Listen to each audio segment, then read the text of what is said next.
Imagine que a história que você conhece sobre o dilúvio esteja incompleta, por omitir um detalhe perturbador. E se a maior catástrofe da humanidade não tivesse sido causada apenas pela maldade comum, mas por uma invasão biológica que ameaçava a própria imagem de Deus no homem? A Escritura Sagrada registra a existência de seres que desafiam a nossa compreensão moderna e que muitas vezes são deixados de lado nas pregações tradicionais. Gênesis capítulo 6, versículo 4, afirma categoricamente que havia gigantes na terra naqueles dias, e também depois. O termo Nefilim, no original hebraico, carrega o peso de uma queda e de uma intrusão cósmica que alterou o curso da civilização antediluviana de forma irreversível. Hoje você entenderá a verdade por trás da linhagem proibida e como essa anomalia genética tornou o dilúvio uma missão de resgate necessária para a sobrevivência da nossa espécie. Este conhecimento abrirá seus olhos para uma guerra invisível que começou no Éden e cujos ecos ainda podem ser sentidos nos dias de hoje. Prepare-se para descobrir por que a existência desses gigantes foi apagada da história convencional e o que o retorno deles significa para o futuro da humanidade. O mundo antediluviano não era uma era de cavernas e pedras brutas, como muitos imaginam, mas sim uma civilização de extrema sofisticação e corrupção desenfreada. Para compreendermos a origem dos Nefilins, precisamos olhar para o relato de Gênesis capítulo 6, versículo 1 ao 2, que descreve um momento em que a população da Terra começou a se multiplicar de forma exponencial. Foi nesse cenário de expansão que surgiram os personagens centrais desta trama sombria, conhecidos como os Filhos de Deus. Na tradição hebraica, o termo Benei Ha-Elohim refere-se especificamente a seres de natureza celestial, e não a meros descendentes da linhagem de Sete, como alguns sugerem. Esta distinção é vital porque marca o início de uma transgressão que rompeu as fronteiras estabelecidas pelo Criador entre as dimensões espiritual e física. As filhas dos homens eram as mulheres da raça humana, e a união entre essas duas naturezas distintas gerou uma anomalia que a criação jamais havia testemunhado. O local dessa incursão é frequentemente associado ao Monte Hermon, na região que hoje conhecemos como as fronteiras entre o Líbano e a Síria. De acordo com textos antigos, este foi o ponto de descida dos sentinelas que juraram mutualmente realizar esse plano proibido. A geografia sagrada nos mostra que esse não foi um evento isolado ou um erro acidental, mas uma rebelião organizada com o objetivo de corromper a linhagem que Deus havia prometido no Éden. Aqueles que nasceram dessa união impura foram chamados de Nefilins, seres de estatura descomunal e força sobre-humana, que rapidamente se tornaram os governantes tiranos daquele tempo. A Bíblia os descreve como os heróis da antiguidade, os homens de renome, mas o termo hebraico para renome é Shem, que também pode significar infâmia no contexto de rebeldia. Esses gigantes não trouxeram apenas força física, mas também um conhecimento oculto que acelerou o desenvolvimento tecnológico e espiritual de forma perversa. Eles ensinaram a humanidade a forjar armas de guerra, a fabricar joias e a manipular ervas para propósitos de feitiçaria e adivinhação. O mundo de Noé estava mergulhado em um caos onde o natural e o sobrenatural se fundiram de uma maneira que ameaçava apagar a essência divina da humanidade. É fundamental notar que a Escritura não menciona apenas gigantes de carne e osso, mas uma condição de maldade contínua no coração humano, potencializada pela presença desses intrusos celestiais. Essa semente de rebelião plantada antes do dilúvio criou um mistério que perdura por milênios e nos faz questionar até onde foi a influência desses seres na arquitetura e nas crenças de civilizações que vieram depois. Ao olharmos para os mapas antigos e para as ruínas que desafiam a lógica humana, começamos a perceber que a história escrita em Gênesis capítulo 6 é apenas o topo de um iceberg de uma realidade muito mais complexa e assustadora do que fomos ensinados a acreditar na escola ou no catecismo. A semente do conflito foi plantada, e as raízes dessa árvore de corrupção cresceram tão profundamente que apenas um julgamento de proporções globais poderia conter o avanço dessa linhagem híbrida que desejava destronar o próprio Deus através da manipulação de sua criação mais amada. A verdadeira face dos Nefilins não se resumia apenas à sua estatura imponente, mas sim a uma alteração fundamental na própria estrutura da vida na Terra. Quando Gênesis capítulo 6, versículo 4, menciona que eles eram os poderosos que existiam na antiguidade, o texto hebraico utiliza a palavra Giborim, que se refere a tiranos dotados de uma força que transcendia os limites humanos naturais. Esta não era uma força conquistada através de treinamento ou disciplina, mas uma herança biológica de uma linhagem que nunca deveria ter existido. Imagine uma sociedade onde a ordem natural foi substituída por uma hierarquia de seres híbridos que possuíam o intelecto dos anjos e a agressividade dos homens caídos. A corrupção mencionada nas Escrituras não era apenas um desvio de conduta moral, mas uma degradação da própria semente humana. O registro sagrado em Gênesis capítulo 6, versículo 12, afirma que toda a carne havia corrompido o seu caminho sobre a terra, o que sugere uma contaminação que atingiu inclusive o reino animal e a integridade genética da criação. É neste cenário de caos biológico que a figura de Noé se destaca por um detalhe que muitos leitores apressados deixam passar. Em Gênesis capítulo 6, versículo 9, lemos que Noé era homem justo e perfeito em suas gerações. A palavra hebraica para perfeito neste contexto é tamim, que é o mesmo termo técnico utilizado para descrever um cordeiro sem defeito físico para o sacrifício. Isso indica que Noé não era apenas um homem de caráter íntegro, mas que sua linhagem genealógica permanecia pura e livre da hibridização que assolava o restante da humanidade. Ele era um remanescente da semente original de Adão, preservado por Deus, para que a promessa do Messias pudesse se cumprir através de um corpo humano real e não corrompido por DNA intruso. Enquanto isso, os Nefilins construíam o que hoje chamamos de monumentos impossíveis. Em diversas partes do mundo, encontramos estruturas megalíticas como as pedras de Baalbek no Líbano ou o círculo de Gilgal-Refaim nas colinas de Golã, que desafiam a lógica da engenharia de qualquer civilização humana primitiva.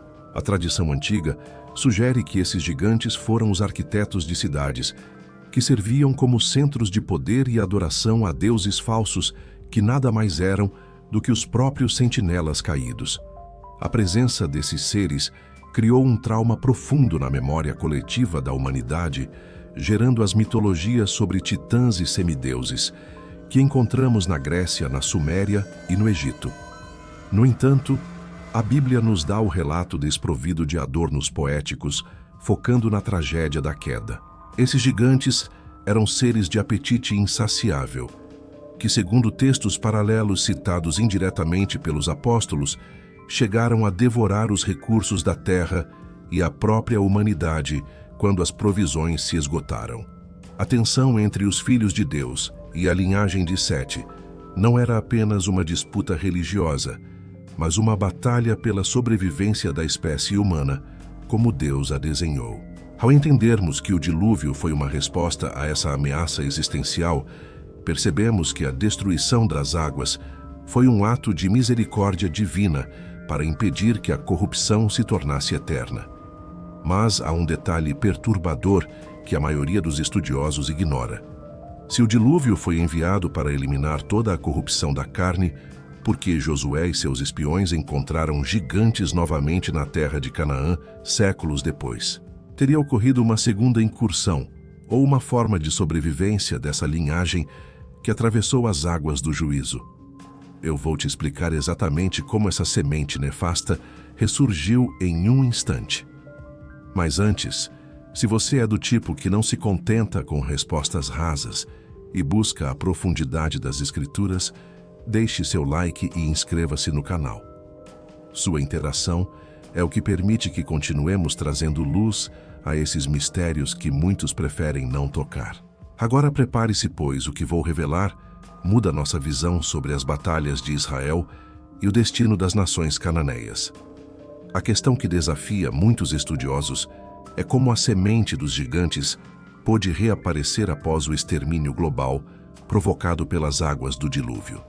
Para compreendermos esse mistério, precisamos olhar para Números, capítulo 13, versículo 33, onde os espiões de Israel relatam ter visto os filhos de Anak que descendem dos gigantes. A explicação para este ressurgimento não reside necessariamente em uma falha no julgamento de Deus, mas em uma estratégia deliberada das trevas para sitiar a terra prometida antes mesmo que os descendentes de Abraão chegassem até ela. Existem duas correntes teológicas principais que explicam este fenômeno sem contradizer a soberania divina. A primeira sugere uma segunda incursão de anjos rebeldes após o dilúvio, focada especificamente na região de Canaã, para criar uma barreira biológica contra a linhagem messiânica.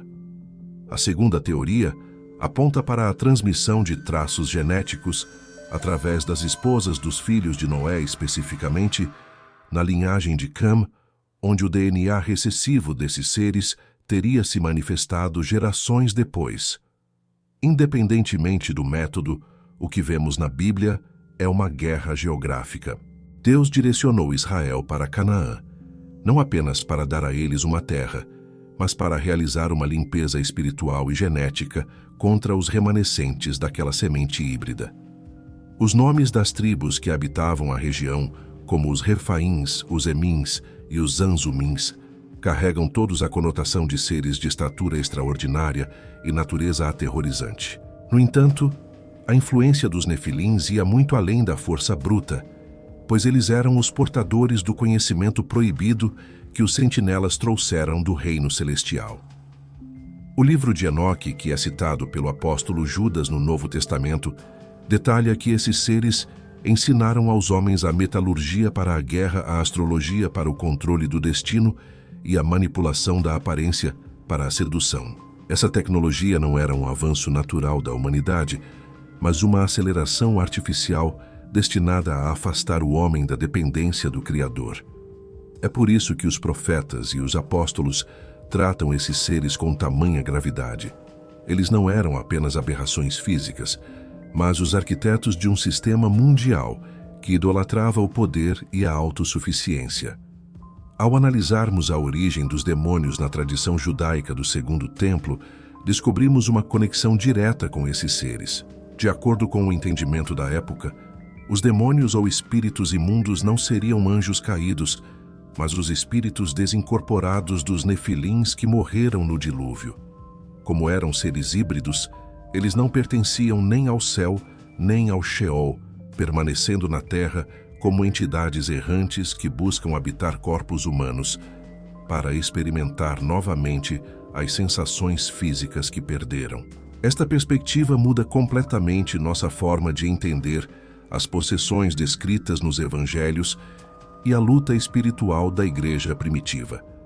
Estávamos lidando com os restos de uma linhagem que tentou usurpar o domínio da terra. Agora, você precisa saber de algo ainda mais inquietante que conecta o passado ao nosso futuro imediato. Porque Jesus disse que os últimos dias seriam exatamente como nos dias de Noé. Ele estava se referindo apenas ao comportamento moral da sociedade, ou estaria apontando para um retorno da hibridização e da manipulação da vida através da ciência moderna? A resposta para isso está escondida em um detalhe que as elites do mundo antigo conheciam e que está sendo redescoberto hoje sob novos nomes. A guerra contra os gigantes não terminou no dilúvio, mas se transformou em uma caçada sistemática que definiu o destino das nações bíblicas e a pureza da linhagem messiânica. Quando observamos as conquistas de Josué e os relatos de Deuteronômio capítulo 3, versículo 11, encontramos a menção a Og, rei de Bazã, o último dos remanescentes dos gigantes, cuja cama de ferro media mais de 4 metros de comprimento. Este não é um detalhe trivial inserido no texto sagrado para fins poéticos, mas um registro histórico de uma anomalia física que Israel foi convocado a erradicar. A ordem de Deus para o extermínio total de certas tribos em Canaã, que muitas vezes choca a sensibilidade moderna, torna-se compreensível quando entendemos que não se tratava apenas de uma disputa por território, mas de uma operação de limpeza genética. Aqueles clãs, como os Anakins, eram os portadores de uma semente corrompida que se infiltrara novamente na criação para impedir que o plano da redenção seguisse seu curso natural. A Escritura nos fornece evidências anatômicas dessas criaturas em 2 Samuel, capítulo 21, versículo 20, descrevendo um descendente dos gigantes que possuía 6 dedos em cada mão e 6 dedos em cada pé, totalizando 24 dedos. Essa polidactilia, associada a uma estatura colossal e uma força brutal, confirma que a herança dos nefilins continuava a se manifestar de forma recessiva ou através de novas transgressões espirituais na região. A resistência desses seres era tal que cidades como Hebrom e Bazã eram consideradas fortalezas intransponíveis para homens comuns, exigindo uma intervenção divina direta e uma coragem sobrenatural por parte dos líderes de Israel. Davi e seus valentes não enfrentaram apenas inimigos políticos, mas os últimos ecos de uma linhagem, que outrora caminhou entre os homens como deuses. A ciência do impossível nos leva a questionar como essa informação biológica pôde persistir, e a resposta reside na guerra das sementes, profetizada em Gênesis capítulo 3, versículo 15. A serpente sabia que o libertador viria da linhagem humana, e sua estratégia consistia em contaminar essa linhagem até que não restasse nenhum homem puro sobre a terra. Por milênios, essa batalha foi travada em silêncio nos bastidores da história, até que a presença física dos gigantes fosse reduzida a ossadas esquecidas e lendas distorcidas. No entanto, o desaparecimento físico dos nefilins não significou o fim de sua influência. A estrutura de poder que eles estabeleceram, baseada no medo, na autodeificação e na manipulação de forças ocultas, permaneceu como um modelo para todos os impérios tirânicos que se seguiram. O que outrora era uma ocupação física de gigantes, tornou-se uma ocupação espiritual de principados e potestades que ainda governam nas regiões celestiais. Esta transição do físico para o espiritual é o que prepara o terreno para a compreensão final do nosso tempo. E agora o detalhe que muda absolutamente tudo o que você pensa sobre a arqueologia e o silêncio das instituições modernas. Onde estão as evidências tangíveis de tais seres, se eles foram tão numerosos? Por que os registros de esqueletos anômalos descobertos no século XIX e XX foram sistematicamente removidos do olhar público? A resposta para essa ocultação revela uma agenda que vai muito além da ciência e toca o âmago da nossa identidade como seres criados à imagem de Deus. A revelação central que une todos os fios desta tapeçaria milenar é o triunfo definitivo da semente da mulher sobre a semente da serpente. Esta promessa feita por Deus ainda no Éden, em Gênesis capítulo 3, versículo 15, não era apenas uma metáfora espiritual, mas um aviso de uma guerra biológica e espiritual literal que se estenderia por toda a história humana. Os nefilins foram a tentativa mais radical das trevas de corromper a linhagem humana, a ponto de tornar a encarnação do Messias uma impossibilidade lógica. Se toda a humanidade tivesse seu código genético alterado pela semente dos sentinelas, não haveria um corpo humano puro e sem mácula para que o Filho de Deus pudesse habitar. É aqui que compreendemos a magnitude do que aconteceu no ventre de Maria. Jesus Cristo veio como o último Adão, conforme descrito em 1 Coríntios, capítulo 15, versículo 45, para restaurar a integridade da imagem de Deus que havia sido distorcida pelos gigantes e pela rebelião angélica. Enquanto os nefilins eram seres de natureza mista, que buscavam elevar o homem à categoria de Deus, através da força e do orgulho, Cristo, sendo Deus, se esvaziou de sua glória para se tornar homem e elevar a humanidade à comunhão com o Pai, através da humildade e do sacrifício. Existe uma distinção técnica profunda entre a hibridização dos nefilins e a encarnação de Jesus. Enquanto a união dos sentinelas com as mulheres era uma intrusão violenta e proibida que gerava criaturas de destruição, o nascimento virginal de Cristo foi a união da divindade com a humanidade preservada através da operação do Espírito Santo, criando o único ser capaz de pagar a dívida do pecado original. A vitória do Calvário não foi apenas sobre o pecado moral, mas uma reivindicação sobre a própria definição do que significa ser humano diante do cosmos. Ao ressuscitar com um corpo glorificado, Jesus demonstrou que o plano original do Criador é indestrutível e que nenhuma manipulação genética ou intrusão cósmica pode prevalecer contra a sua vontade soberana.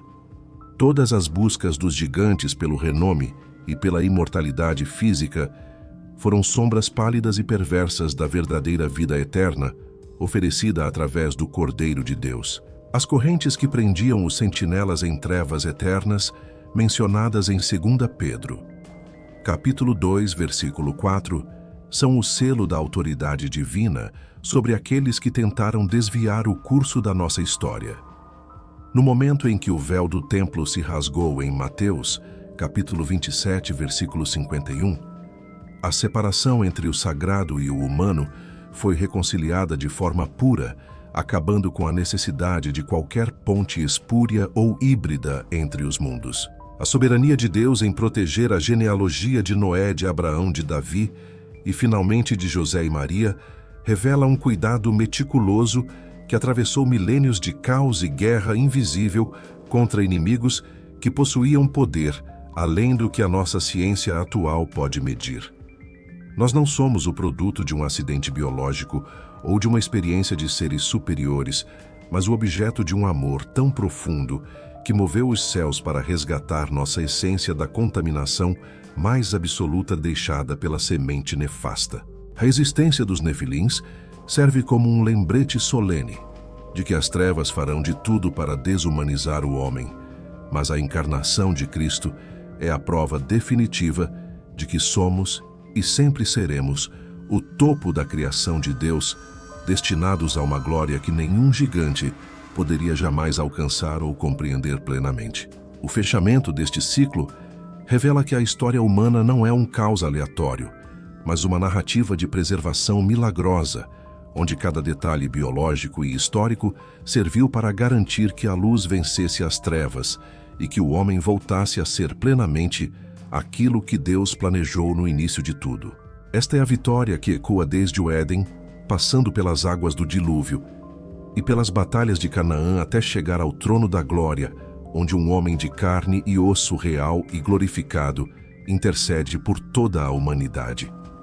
A aplicação prática do estudo dos nefilins para o homem moderno não reside na busca por ossadas gigantes em museus esquecidos, mas na vigilância espiritual contra o espírito de rebeldia que eles personificam de forma atemporal. Vivemos em uma era que Jesus classificou em Mateus capítulo 24, versículo 37, como sendo exatamente como os dias de Noé.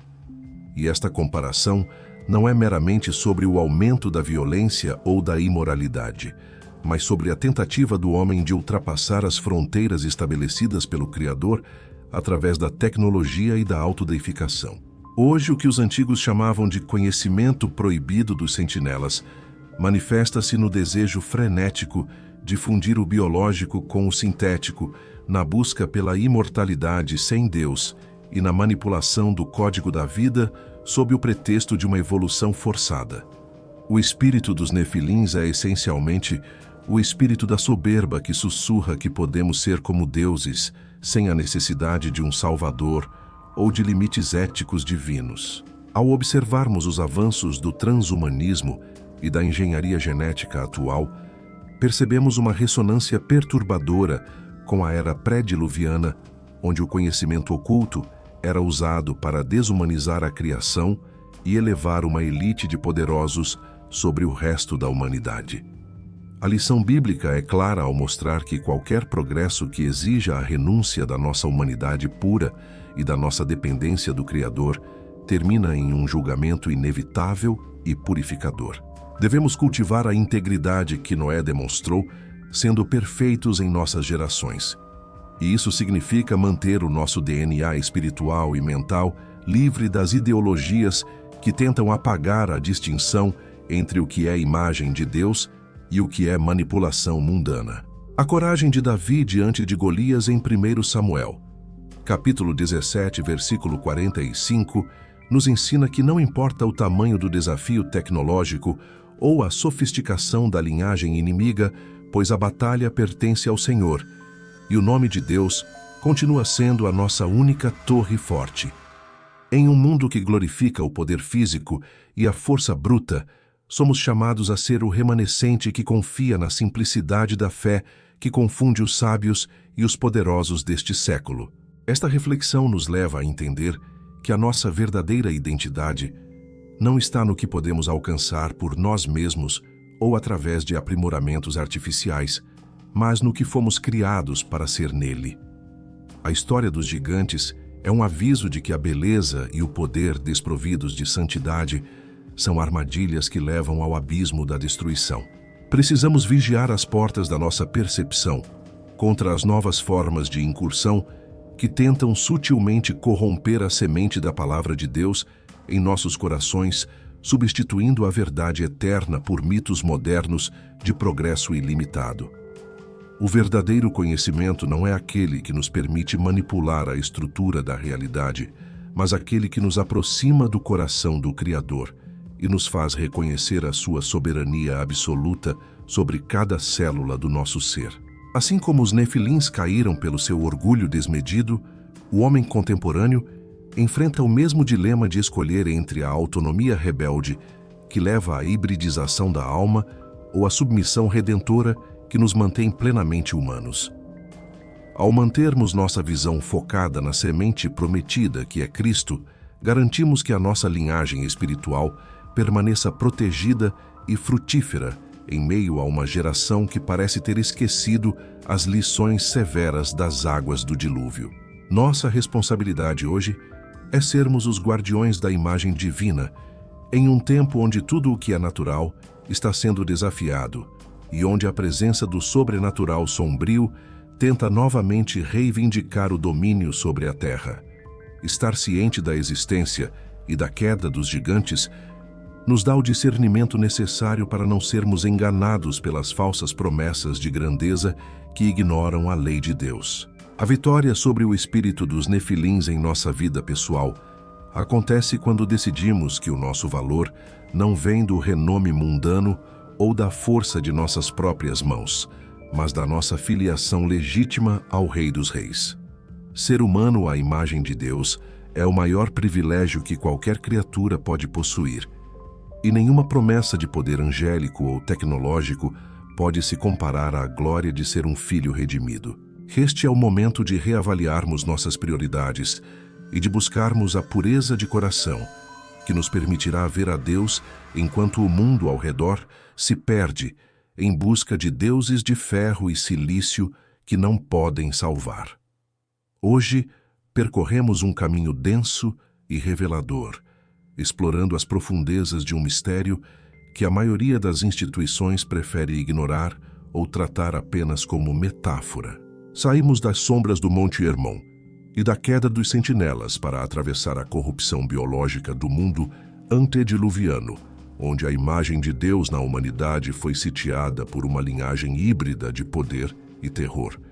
Vimos como o dilúvio foi um ato de misericórdia cirúrgica para garantir que a semente pura de Adão sobrevivesse através de Noé, permitindo que o plano da redenção seguisse seu curso inalterado até a plenitude dos tempos. Analisamos a resistência desesperada dos gigantes em Canaã e como os heróis da fé enfrentaram os últimos remanescentes dessa transgressão cósmica para proteger a terra onde o Messias um dia caminharia. Compreendemos que a vitória de Jesus Cristo no Calvário e sua ressurreição corpórea foram o selo final de autoridade que reivindicou nossa humanidade contra qualquer tentativa de hibridização espiritual ou genética. Os Nefilins não são apenas personagens de um passado remoto, mas um aviso solene sobre a soberba e a busca pelo poder sem o Criador. Esta jornada nos mostrou que a história da Bíblia é uma guerra constante pela preservação do que fomos criados para ser desde o princípio. No próximo episódio daremos um passo ainda mais audacioso nesta investigação ao analisarmos a Torre de Babel sob uma ótica que a leitura superficial jamais nos conta. O que realmente aconteceu na planície de Sinar? Seria aquela construção apenas um monumento de tijolos e betume? Ou a humanidade rebelde estava tentando reconstruir tecnologicamente os portais que davam acesso aos mesmos seres que estudamos hoje? Vamos descobrir como Nimrod tentou ressuscitar o império dos gigantes e por que a confusão das línguas foi a única forma de impedir uma catástrofe dimensional pior do que o próprio dilúvio. Você não pode perder essa continuação, pois ela conecta os segredos da antiguidade com a estrutura de poder que ainda governa as sombras do nosso mundo moderno de forma invisível. Se este estudo trouxe clareza e despertou sua sede pela profundidade das Escrituras, não saia deste vídeo sem se tornar parte da nossa comunidade de buscadores. Este canal existe para aqueles que não se contentam com respostas simplistas e desejam mergulhar na verdade além do óbvio. Sua inscrição e seu apoio são fundamentais para que possamos continuar produzindo conteúdos com este nível de pesquisa intelectual e reverência espiritual. Deixe o seu comentário com a frase "Eu acredito na palavra" como um sinal de que você permanece firme na integridade da imagem de Deus em sua vida. Sua voz é importante neste deserto de informações superficiais, onde a verdade muitas vezes é escondida por conveniência teológica ou científica. Ao encerrarmos este capítulo, deixo você com uma pergunta inquietante para refletir até o nosso próximo encontro. Se a vinda do Filho do Homem será exatamente como nos dias de Noé, conforme Mateus, capítulo 24, versículo 37, e se as fronteiras entre o humano e o artificial estão sendo rompidas hoje diante dos nossos olhos, quem é você no meio dessa nova invasão silenciosa? Você está construindo uma arca de integridade espiritual? Ou está se deixando seduzir pelo renome dos novos gigantes que prometem o céu, mas entregam o abismo? Finalmente, entendemos que a verdade nos liberta, mas também nos convoca à vigilância constante e ao discernimento dos tempos. Nos encontramos em breve na sombra da Torre de Babel para desvendar o que a história oficial tentou enterrar sob as areias do tempo.